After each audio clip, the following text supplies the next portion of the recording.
Already part 8. Welcome, brothers and sisters, to this part 8 of our funny religious history of West Europe.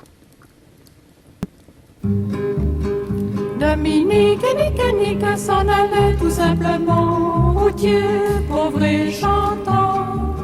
En tout chemin, en tout lieu, ils ne parlent que du bon Dieu, ils ne parlent que du bon Dieu. All what we have seen so far are myths. And without myth, we human beings can't survive. But what's a myth? A mythophilos, and this is what Aristotle called himself, is a man who likes telling stories, and mainly stories with a lot of action. So like gossip, legends, sayings, epos, tales, fairy tales, political speech, those are told by mythophils, by storytellers. It's impossible to demythologize our society. During the Enlightenment, people thought this would be possible, but no. Without myth, we lose all our history and our histories. And without histories, the human being can't live.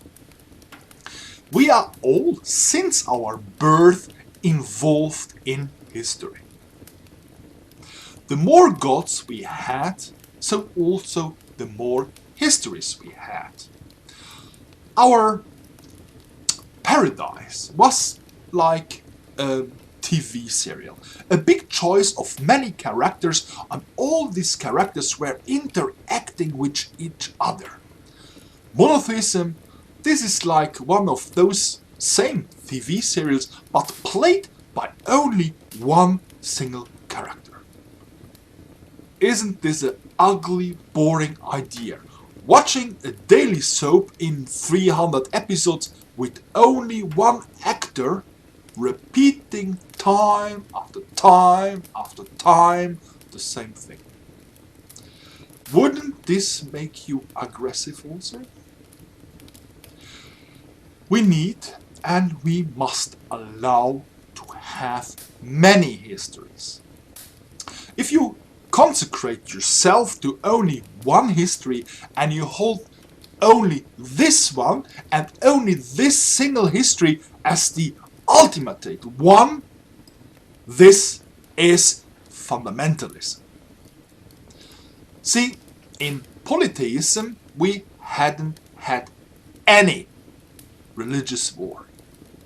The Romans didn't say to the Greeks that they are impure, that they are pagan and unbelievers. No, they said, well, Jupiter is about like Zeus. And so they melted their religions together. During this time, religion was a mean of communication. This was an enormous performance of tolerance. And this we would like to have back today. Today, the contrary is fact when people say that their only God sees everything, and this is really like wishing to live in a state like North Korea. Polytheism was a far better concept. Imagine only if Jupiter asked you why you didn't worship him today. You could always say, oh, hey man, God Jupiter, I'm sorry but I had no time because Juno sent me to buy some cigarettes for him. Where was the problem? You see the difference? Since the beginning, when monotheism was invented, we had 16,000 wars because of religion. Only the 30 Years' War was a horrible bloodshed because of evangelism or Catholicism. And due to this bullshit, we had more death than the First and the Second World War combined.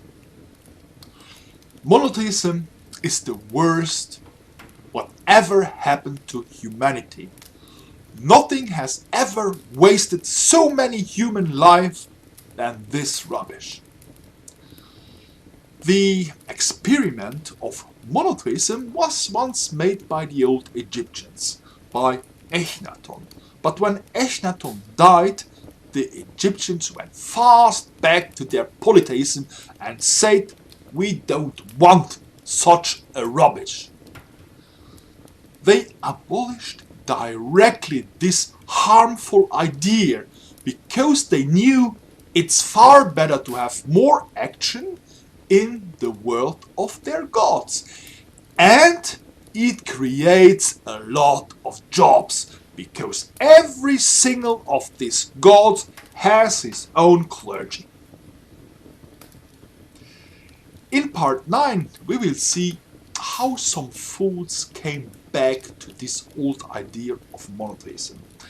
So subscribe, thumbs up, and if there are questions left or suggestions and critiques, do a video answer. For today, what can I say? Caress you and thank you very much.